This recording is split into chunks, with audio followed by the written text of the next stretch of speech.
오늘은 마가복음 중풍병자가 절박하게 예수님을 그런 찾는 모습이 나옵니다. 마가복음 2장 1절에 오늘 보니까 수일 후에 예수께서 다시 가버나움에 들어가시니 집에 계시다는 소문이 들린지라. 수일 후라고 말씀하시는 거 보니까 예수님은 1장에서 끊임없이 사역을 하시고 그 다음 사역하시다가 다시 갈릴리 가버나움으로 돌아오셔서 그 다음에 여기에서 중풍병자를 만나는 그런 일이, 그런 사건이 2장에 기록되어 있습니다. 이 갈릴리는 예수님이 사역하실 때에 사역의 중심지 역할을 했던 그런 마을이었어요. 이 가버나움은 바로 예수님의 사역의 중심지였습니다. 그런데 여기서 예수님은 집에 머물고 계셨습니다. 여기에 많은 사람들이 모여들기 시작했어요. 얼마나 많은 사람들이 모여들었던지 문 앞에까지 들어설 자리가 없게 되었다고 말씀합니다. 너무너무 자리가 꽉 차고 그래서 들어갈 그런 공간이 없을 정도로 많은 사람이 모이는 것을 우리가 볼 수 있죠. 너무 많은 사람들이 몰려왔기 때문에 집 안에뿐만 아니라 문 밖에까지 발 디딜 틈이 없는 거예요. 왜 이렇게 되었을까요? 예수님이 이 집에 계시니까 이 집이 순식간에 바로 유명한 집이 되어버린 거죠. 이 집이 좋은 집이었기 때문에 사람들이 몰려든 것이 아닙니다. 이 집에 예수님이 계셨기 때문에, 바로 예수님 때문에 사람들이 몰려들었던 것이죠. 주변에 아무리 좋은 집이 많아도 거기에는 사람들이 아무도 몰려들지는 않습니다. 그러나 아무리 냄새나고 초라한 집이라 해도 예수님이 계시면 그 집은 사람들이 몰려오게 되어 있죠. 그리고 그 집에는 사람들이 몰려옵니다. 오늘날 많은 사람들이 시설을 탓하고 환경을 탓하죠.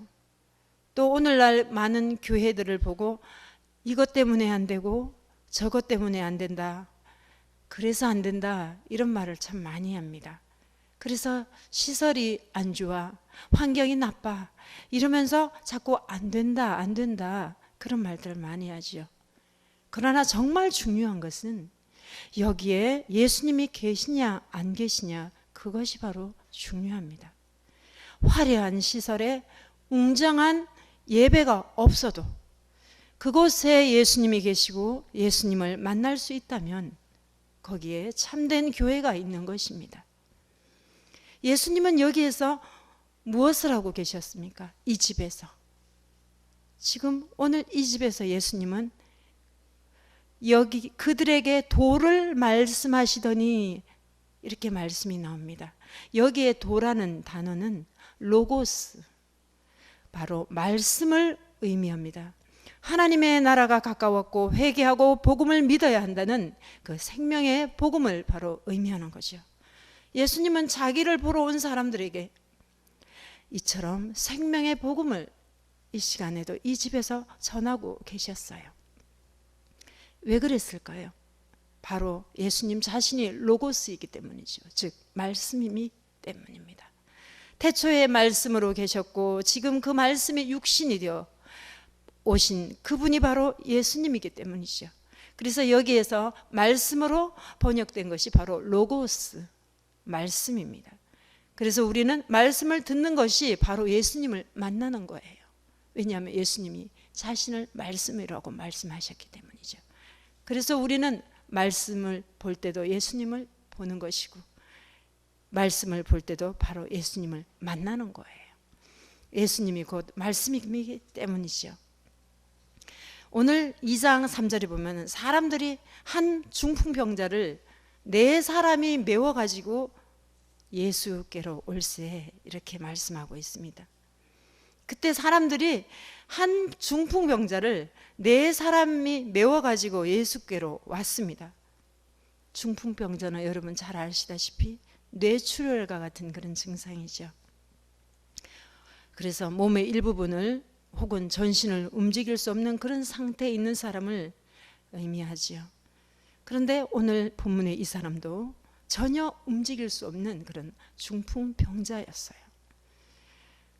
본인 스스로의 힘으로는 나올 수도 없고 움직일 수도 없는 그런 병자죠. 중풍병자죠. 그렇기 때문에 다른 사람에 의해서 침상에 실려가지고 예수께로 옮겨졌어요. 그런데 이 중풍병자는 정말 복이 많은 사람입니다. 근데 왜냐고요? 왜 복이 많은 사람이라고 말할 수가 있을까요? 이것은 두 가지 이유가 있어요. 한 가지는 중풍병 때문에 예수님을 꼭 필요로 하는 그런 사람이 되었고, 또 중풍병이 없었다면 이처럼 절박하게 예수님을 찾는 일도 없었을 겁니다. 여러분들 간증 많잖아요. 여러분들이 말씀을 하지 않아도 모두 각자가 간증을 갖고 있을 것입니다. 내가 어떻게 해서 예수님을 찾았고 예수님을 만났고 또 신앙생활을 이렇게 하게 되었고 그 천국을 바라보게 되었다. 천국을 소망하게 되었다고 여러분들이 다 고백할 수 있는 그런 간증들이 있습니다. 그런데 우리가 예수님을 절박하게 찾을 때 평안할 때던가요? 아니면 고통 중인가요? 고통 중에 우리는 예수님을 찾습니다. 절박하죠. 내게 정말로 감당할 수 없는 질병이라던가 어려움이라던가 괴로움이라던가 내가 감당할 수 없을 그런 힘겨운 그런 일이 있으면 누구를 찾나요? 예수님을 간절히 찾잖아요. 그러면서 작전 기도도 하고 금식 기도도 하고 하나님을 절박하게 찾고 그러다 보니까 하나님께 응답을 받고 주님의 음성을 듣고 기도의 응답을 받잖아요. 돌이켜보면 그 고통이 나에게 유익이 됐던 거죠. 그 고통이 나를 한층 하나님께로 더 가까이 갔던 계기가 되고 그 고통 때문에 내가 예수님을 더 깊이 알게 되었고 그 사랑을 알게 되었고 내 죄가 어떤 죄인가를 깨닫게 되었고 그 고통 때문에 예수님을 찾았더니 예수님을 만났고 모든 죄가 사해졌고 우리는 소망을 하나님께 두고 살아가고 있지 않습니까? 그래서 고통은 숨겨진 축복이라는 그런 말도 있지 않습니까? 그런 거 보면 고통은 우리에게 더 좋은 축복의 단계로 성큼 믿음이 성장되기도 하고 더 주님께로 가까이 가게 되는 그런 계기가 돼요. 그래서 바로 복된 고통이 되는 겁니다. 오늘 이 중풍병자도 이 중풍병이 없었더라면 예수님을 만났을까요? 예수님을 찾았을까요? 그가 구원받을 수 있었을까요? 아니죠. 이 고통의 중풍병으로 인해서 이 중풍병자는 예수님을 찾게 되었고 예수님을 만났고 그의 죄가 용서가 되었고 그가 일어나 침상을 들고 걸어가는 치유를 받는 놀라운 역사가 일어났습니다. 첫 번째로 그런 복, 이 중풍병 때문에 예수님을 필요로 한 그것이 중풍병의 이 사람에게는 복이 되었지만 두 번째는 자신을 예수님께로 데려갈 수 있는 친구들이 있었다는 게 이 사람에는 복이에요. 이 친구들이 없었다면 그는 예수님께로 절대 나올 수 없습니다. 중풍병자가 누워있는 중풍병자가 어떤 힘으로 어떻게 예수께로 나온단 말입니까?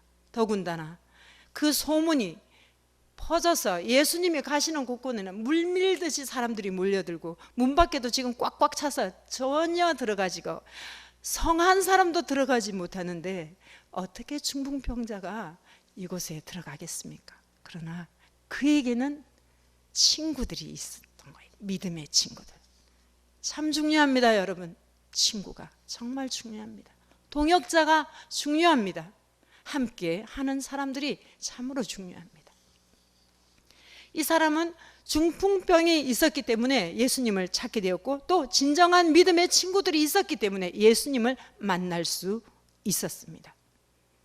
정말로 변장된 그런 축복이죠. 그러나 고통이 와도 예수님을 찾지 않는다면 그 고통은 아무 소용이 없어요. 정말 절망적이에요. 그냥 고통으로 끝나고 죽을 거예요. 고통이 와도 진정으로 나를 챙겨주고 섬겨주고 이끌어주는 진실한 친구가 없다면 불행한 고통이 될 거예요. 고통 때문에 예수님을 찾아 생명이 되고, 고통 때문에 진정한 친구를 만나야 바로 이것이 복이 되는 겁니다. 정말 그렇습니다, 여러분.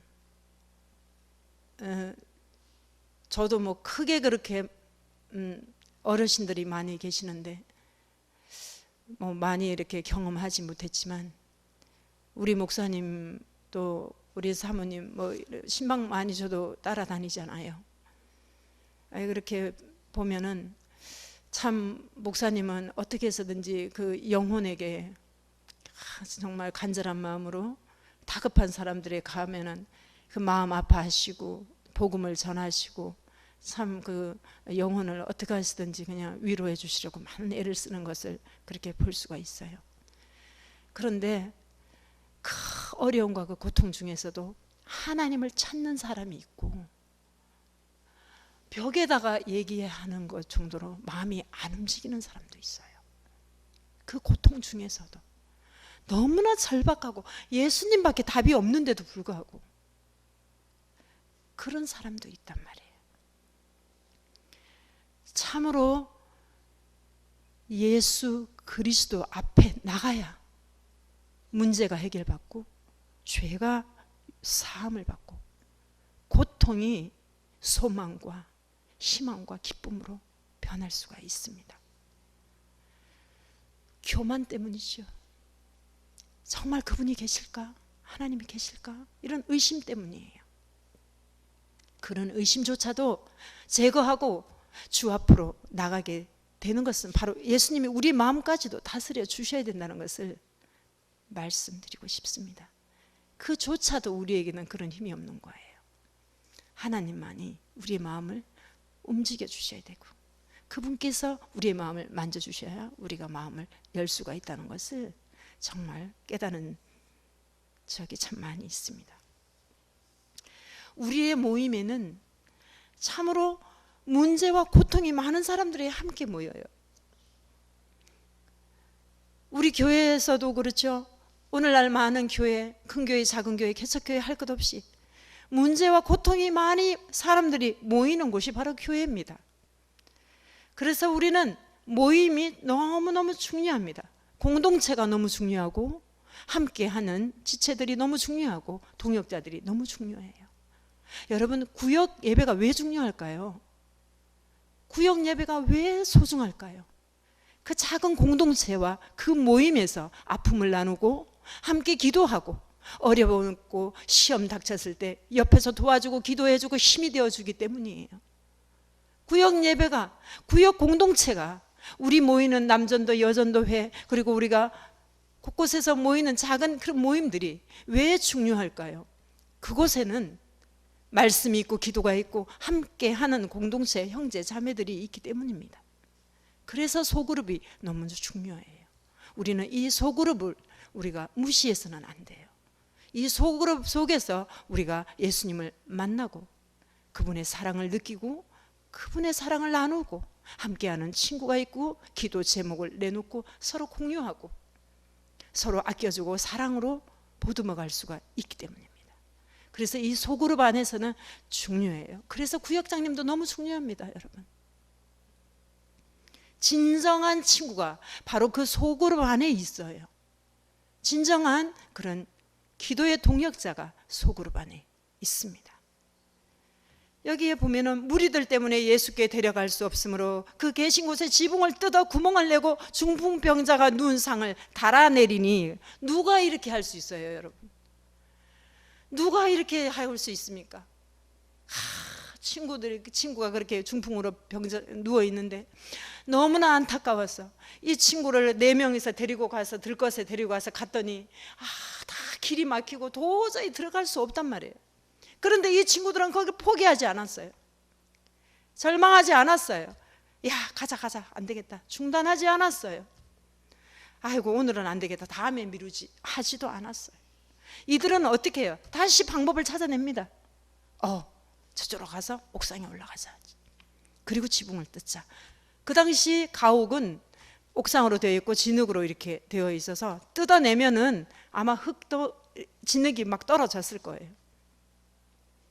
그러나 그런 것도 전부 그들은 다 아랑곳하지 않고 오직 예수님께 가야만이 나을 수 있고 고칠 수 있고 예수님께 가야만이 문제 해결이 된다는 것을 이 친구들은 확고한 믿음이 있었기 때문에 이 친구를 데리고 지붕을 뜯어내고 예수님 앞으로 내릴 수 있었던 거예요. 여러분, 우리는 포기할 때가 얼마나 많습니까? 1번, 2번 기도해보고 응답이 안 오면 실망하고 낙심하고, 하나님 내 기도를 안 들으실까? 하나님이 내 기도를 외면하시는 걸까? 우리가 낙심하고 우리가 바로 또 금방 식을 때가 얼마나 많냐고요. 낙심돼서 기도를 우리가 포기할 때도 있고, 아니 또 인간적인 생각에 고민하고 그럴 때 많지요.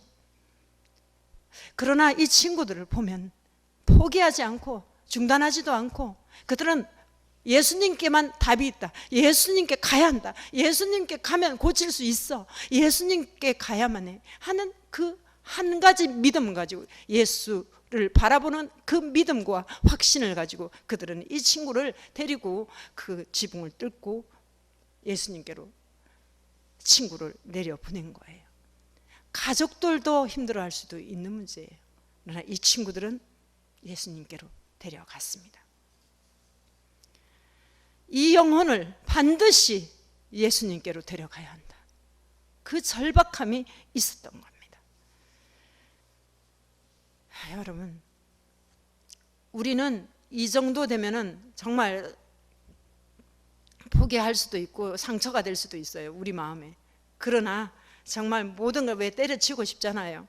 그런 마음도 막 짜증도 나잖아요. 아유 진짜 이러면서. 그러나 그런 모든 것을 다 해치고 끝까지 친구의 고통을 나의 아픔으로 여기고, 그 다음에 그 믿음을 가지고 사랑의 마음을 가지고 그 절대 해낼 수 없는 그런 일을 해낸 것을 볼 수가 있습니다. 예수님의 능력을 분명하게 믿었던 거죠. 어떤 문제를 가진 사람이라도 예수께로 데려가면 예수님이 해결해 주실 수 있다는 그런 믿음을 확실히 가지고 있었기 때문에 그들은 친구에 대한 그 사랑을 가지고 친구의 고통을 나의 고통으로 여기고, 어떤 불가능한 상황을 만나도 중단할 수 없는 그런 확실한 사랑을 가지고 있었습니다. 예수님은 이렇게 선포하셨어요.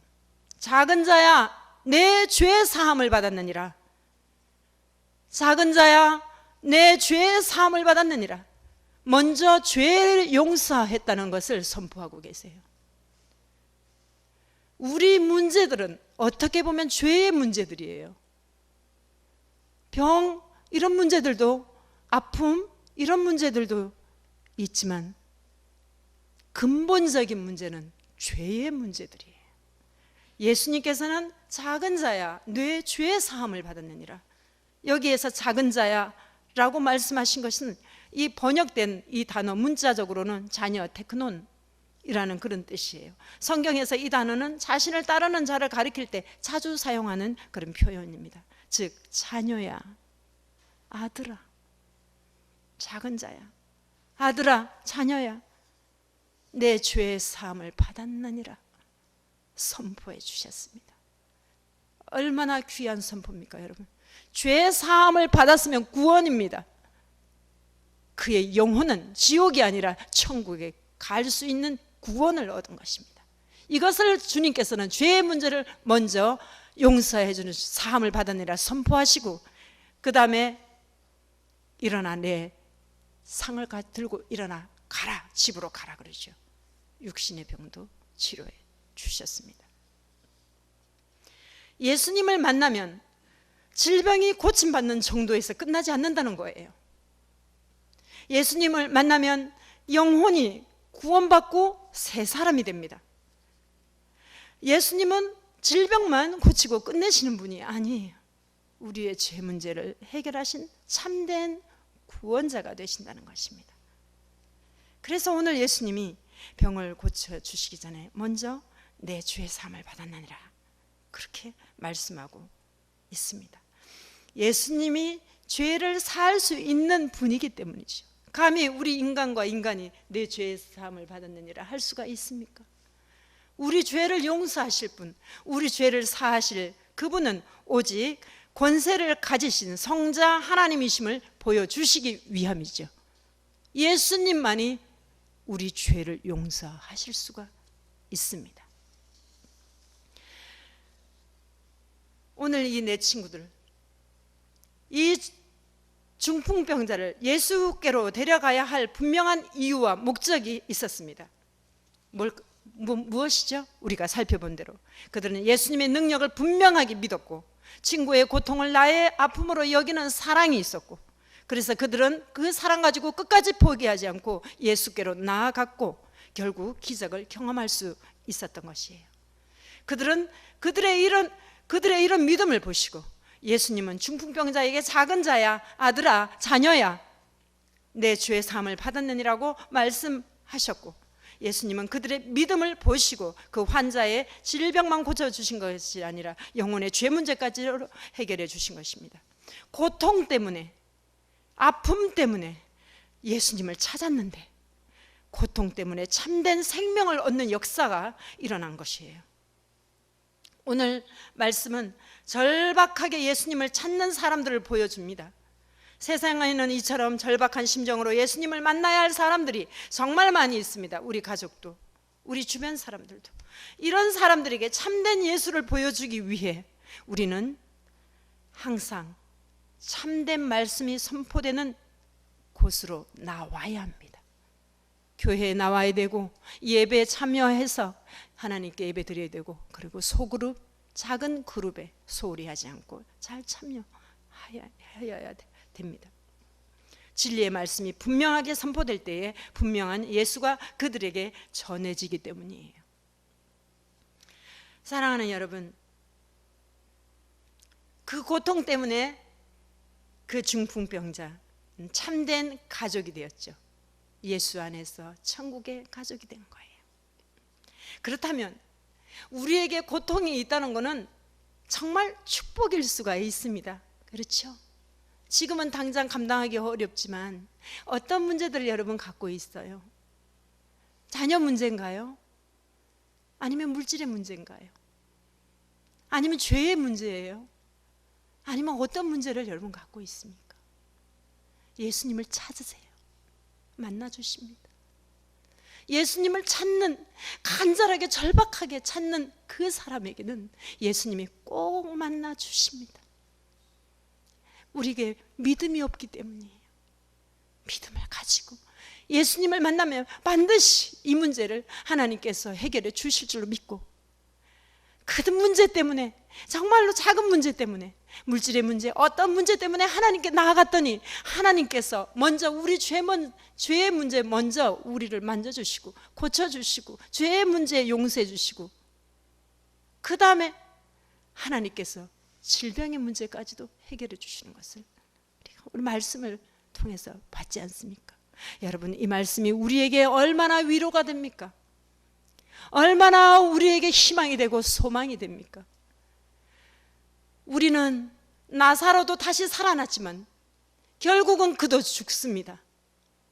우리가 많은 질병 속에서, 많은 고통 속에서 많이 정말 어려워하고 지금도 힘들어하는 우리 김기용 성도님이 있지만 정말 질병 때문에 너무 안타까워하고 실망하고 낙심하고 그러죠. 그러나 이것도 정말 나아야 되겠지만 더 중요한 것은 확신 속에서 주님을 바라보고 영혼이 구원받는 그 문제가 더 시급하다는 말입니다. 우리는 누구나 언젠간 다 죽어요. 그러나 지옥에 갈 것이 천국에 갈 것이냐는 하나님 소관이잖아요. 우리는 하나님을 절대적으로 믿고 예수 그리스도로 나아가야 되고 만나야 되고 그분께 내 문제를 드려야 되고 그리고 해결받아야 합니다. 어떤 문제든지 낙심하고 실망하지 말고 오늘 이 말씀을 꼭 붙잡고 우리 주님 앞에 모든 것을 맡기고 기도하십시다. 그래서 예수님을 만나서 우리 마음이 기쁘고 구원받은 그 은혜가 기쁘고 병든 영혼이 다시 새로워지는, 상처가 치유되어지는 하나님을 만나 그 나라를 소망하고 오직 천국을 소망하고 어떤 어려움과 고통도 이겨나갈 수 있는 그런 믿음을 달라고 간구하는 귀한 시간 되시길 바랍니다. 다 같이 기도하시겠습니다.